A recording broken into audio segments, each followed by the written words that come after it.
But still, we have a week to go through this week. And how are we going to go through it? How are you going to go through it? What's your attitude already for this week? Now, some of y'all kids, you didn't go to school on Friday, and you don't go to school tomorrow. I don't know how you're going to get an education this week. You didn't go to school Friday. You don't go to school Monday. You're going to have a big snowstorm Tuesday. You probably won't go, but it's Oklahoma. No guarantees it could be sunny and 100 degrees. I don't know. But, for you kids, what's your attitude? If you're kids, you get a snow day, but it's snow day and 3 degrees outside. It's hard to play in the snow. But what's your attitude towards that? What about if you're not having a school day? You're off anyway, and it's just, what's your attitude? When we've been talking about grace this year, grace changes things, and I'm just wondering, are you living with grace? Are you enjoying grace? Are you celebrating grace? Or are there other things that have come in? And so, you look at this verse here, grace was given to each one of us according to the measure of Christ's gift. And we've been talking about this idea that Paul said, grace changes things for him. I mean, you think about Paul, it changed things for him. It changed how he attacked each day. It changed things. Because he said, if we look in 1 Corinthians, chapter 15, he says, I'm the least of the apostles, unworthy to be called an apostle, because I persecuted the church of God. But by the grace of God, I am what I am. And this grace towards me was not in vain. On the contrary, I worked harder than any of them, though it was not I, but the grace of God that was in me. He changed how he faced each day. When he recognized that, God chose him. God called him. God got his attention in a very big sort of way. And he had a choice. He had a choice. Should he, I'm not worthy. And he said that, I'm not worthy, but I'm going for it. I'm looking at my past and like, man, I should not be here, but I'm going for it. I'm going for it. When he met Christ on the road, he had to decide what he was going to do, and he decided he was going for it. He's going to live grace to the fullest. He's going to live this life. And when we say live to the fullest, a lot of times that might mean something different for you. I'm going to live life to the fullest. In American culture, that might mean that I'm going to have the house and the car and the boat and the everything. I'm going to have the stuff. Fill up my life with stuff. Or that means maybe you're going to live for adventure. I'm going to do all the things, go on the hikes and the bike rides and the travels or the adventures. I'm going to live life to the fullest. But what does it mean to live grace to the fullest? Even on a week when there's snow days, how do you live grace to the fullest? Even in a week when you have to go ahead and go to work on the snow day, the kids that get out of school, there's some of y'all have to go to work anyway. Can you live it with grace to the fullest? Worked harder than any of them. It was not I, but the grace that was in me. I am going to live this life as someone who is saved by God. I'm going to live this life like someone who has been given the Spirit. I'm going to live this life as if I'm someone who's forgiven and empowered and enabled to live this life in a different sort of way because God is at work in my life. I'm going to face life because God has brought me into partnership with Him.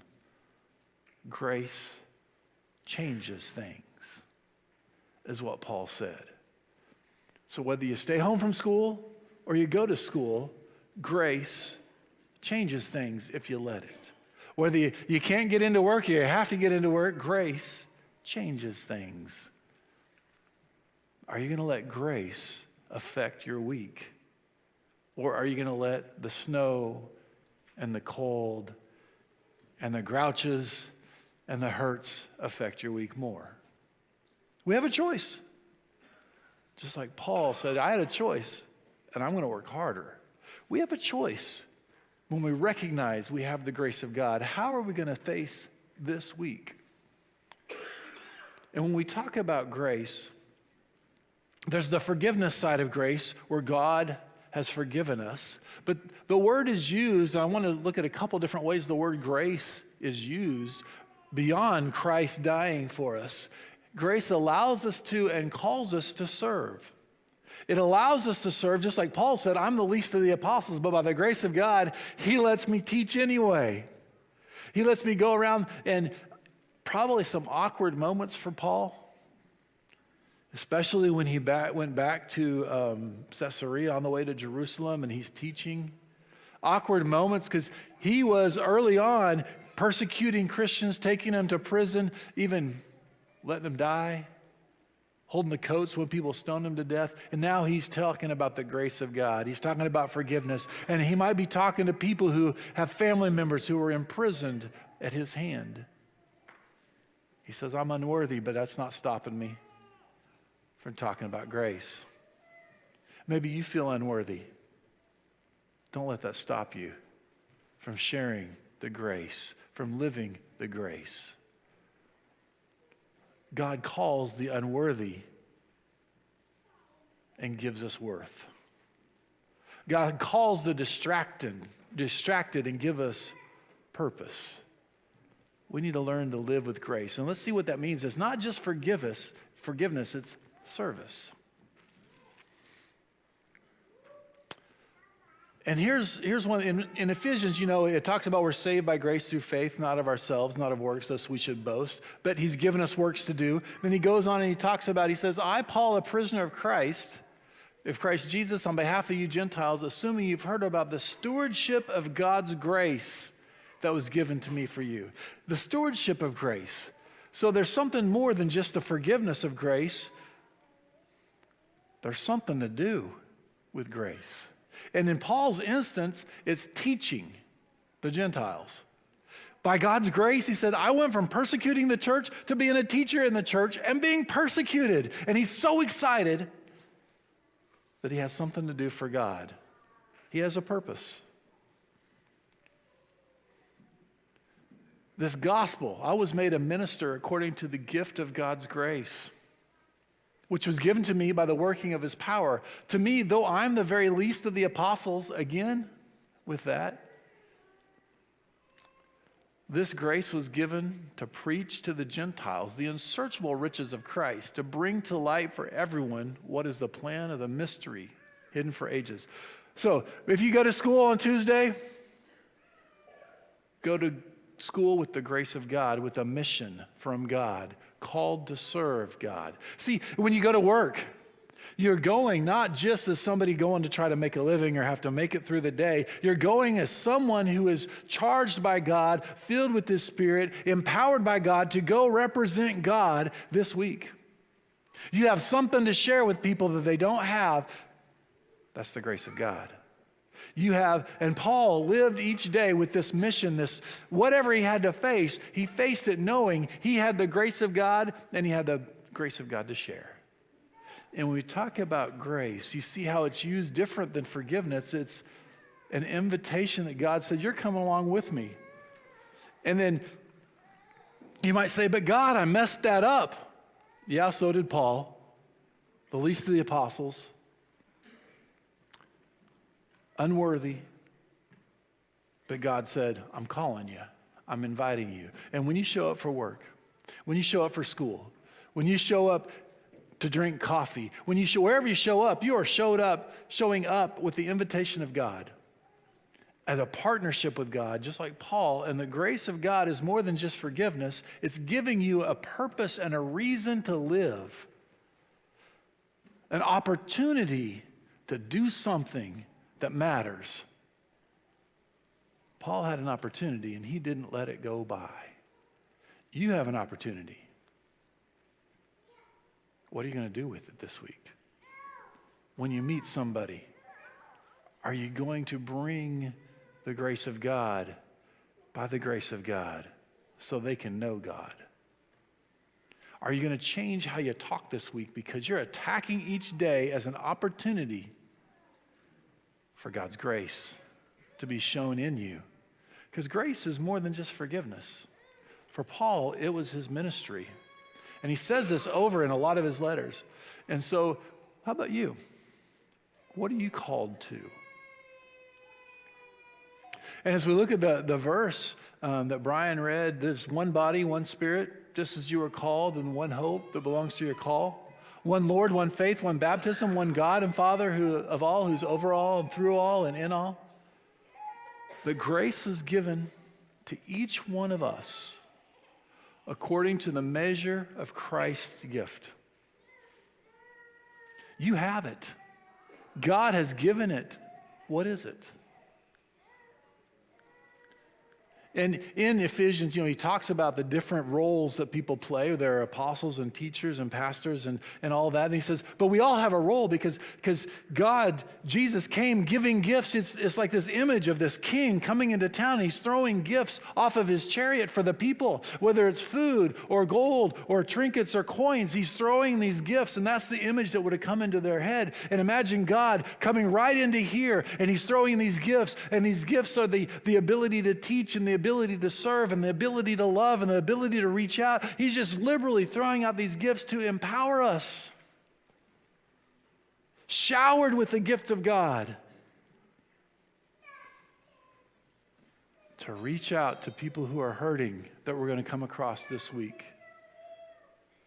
To reach out to people who are lost. That God puts us in our path. This grace that's given to each one of us is even more than the gift. It's the opportunity to give that gift. It's the opportunity to share the love. It's the opportunity to share forgiveness. We talked about forgiveness in Bible class this morning. It's the opportunity to actually show what God has done for me because I'm going to do that to you. Everything God does to me, I'm going to do it to you, and you can't stop me. God has forgiven me, I'm going to forgive you. God has blessed me, I'm going to bless you. God has brought me close, I'm going to bring you and help you and lift you up and make your life matter because God has made my life matter. He's going to make yours too because that's what grace does. Grace changes things. It changes why I do what I do. It changes why I say what I say when I really pay attention to His grace. If your kid's going to school, grace changes why you do that. You go because you have to, but you go because somebody needs God's mercy. Somebody needs God's encouragement, and God is sending you. Some of y'all are going to work, and why do you go to work? Well, I got to make money and pay the bills. Yes, you do, but you also have an opportunity to share the grace of God. The purpose that you're doing it is bigger than you by the grace of God. We're all given these gifts. So Paul, his gift was ministry to the Gentiles. And then there's another way that we see. It's something that we did this morning. If we look in 2 Corinthians, it's 2 Corinthians chapter 8, chapters 8 and 9. If you read that, it's all about this giving, this gift. We want you to know, brothers, about the grace of God that's been given among the churches in Macedonia. For in a severe test of affliction and their abundance of joy after the extreme poverty, they've overflowed with the wealth of generosity on their part. They gave according to their means, as I can testify. And he keeps using this word grace in 2 Corinthians. And the grace is they're giving their money to be taken to Jerusalem because there's a famine. So they're far away. So what we did this morning, when we put money in, or if you gave money online, or however you give money, that is a grace. We are participating in grace, and we are sharing grace in the generosity. And next Sunday, there will Bob Nowak will be here. He works in Poland. He's a missionary in Poland. We help support him there in Poland, but he will be here teaching Bible class Sunday morning and talking about the work there. And by the grace of God, our grace is to give money, and we send it to help him, as we do people around the world, as we do people in Chickasha. This generosity is the grace of God, because that's the kind of God we serve. We serve a God who blesses and blesses. Like I said, the picture in Ephesians is dropping all kinds of spiritual gifts on people. And he says, that's what I want you to be, the people who bless, who go and are so excited about blessing and this generosity that we read about in 2 Corinthians chapters 8 and 9. Is saying, I have an opportunity to touch a life. My money is going to touch a life. And so Paul's talking about, he talks about this in several of his letters. But he's talking about, especially in 8 and 9, first off, he's talking about practically, I'm coming through with a group of guys, and you see the list. In Acts, you see the list of people, this entourage that's with him is from all these places. So everywhere he says, I want you to give some money, and if you can, send somebody with me so you guys know that the money is going to be spent right when we get to Jerusalem. So this group is going around through Turkey and Greece is what we would call it, and gathering these collections. So they had this bunch of money, and then they're bringing people from each church to come along to make sure it was done right. He says, this is grace. You having grace for others in your generosity. As we read through there are some things that he says about that. You know, there's Paul in his teaching. We see Paul's very diligent, even if he goes to prison, but giving the same way. What are some of the things he talks about giving when you go? Give generously. Not as a command, but when we really understand the opportunity. You know, there's a difference. You know, some people come in, they come in, I'm raising money for helping this or that. Okay, I feel like I should. I've given enough. But then there's somebody that you like them. Somebody comes in and they say, hey, yeah. And there are certain people or certain causes that touch our heart.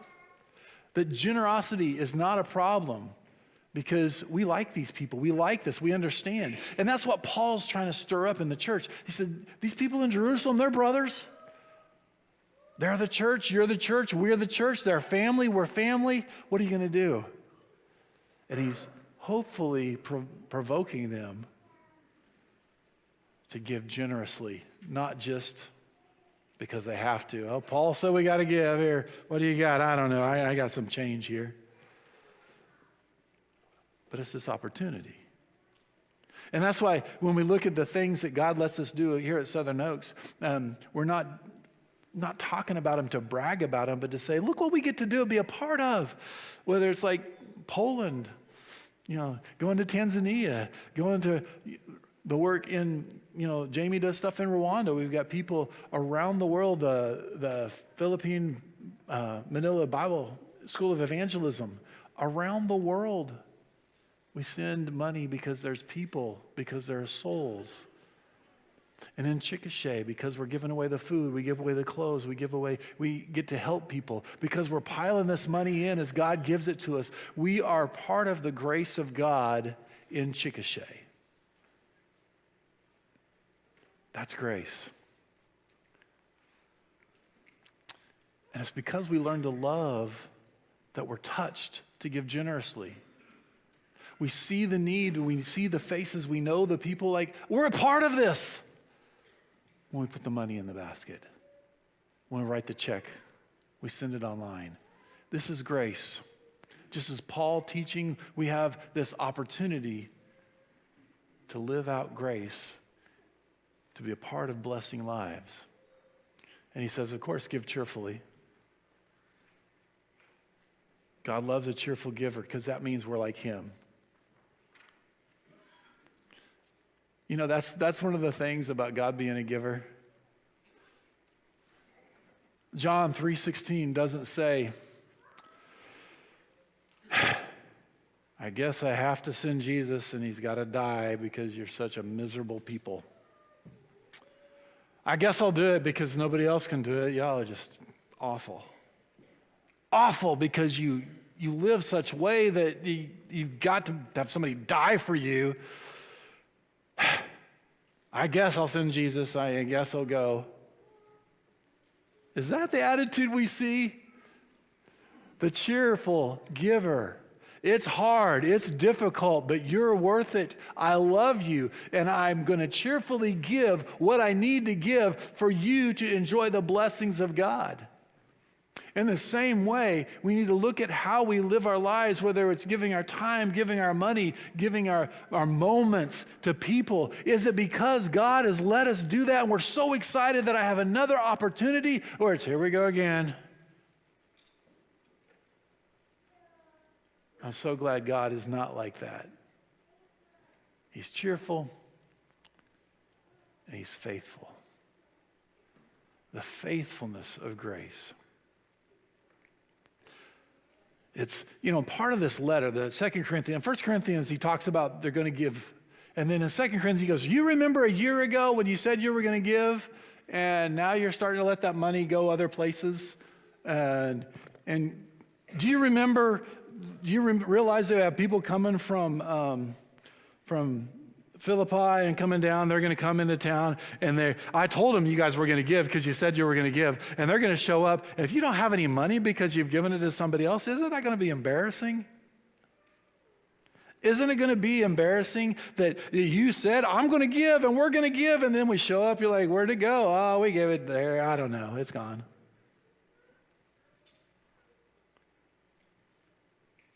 And then I look at our American culture.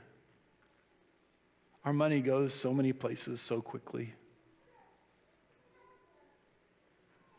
We have intentions. There are many of us that live on good intentions, but God calls us to live in faithfulness. And when he's talking about the giving, it's like you think about what you can do for God. You're looking at your money, but then pretty soon your money's gone to many places. But did it faithfully go to God for his service? Is your heart a faithful heart, cheerfully participating in the work of God? Or is it a casual heart? When we talk about grace, whatever it is, whether it's giving or serving or teaching, is it I guess I'll do it if I have to? Or is it, I belong to God, and everything I have belongs to God.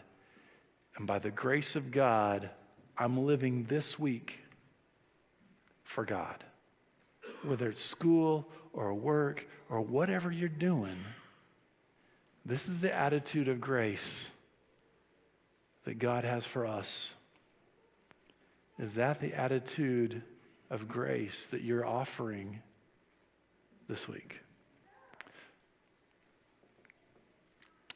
Because there's one body and one spirit. You're called to one hope that belongs to your call, one Lord, one faith, one baptism, one God and Father of all, who's over all, through all, in all. And grace has been given to each one of us according to the measure of Christ's gift.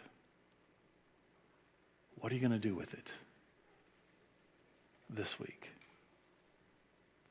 What are you going to do with God's grace today?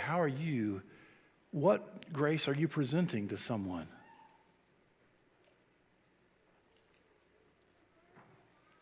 What is it that's in the way of cheerful, faithful sharing grace?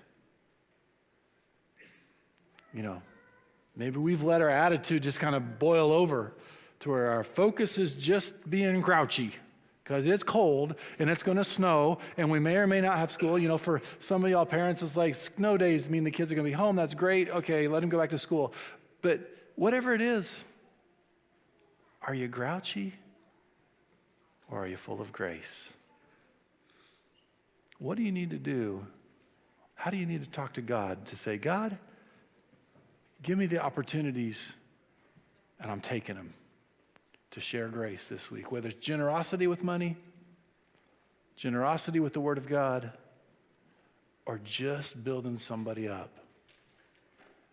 Now, if you're not in Christ, you haven't given your life to him, he's standing there waiting with all these blessings for you. Are you ready to receive and live in the blessings of Christ? And if you've had really a bad attitude and you just need to have prayers that you get refocused to share the grace that's been given, and you want to ask for prayers, please come down and let us know when we stand and we sing this song.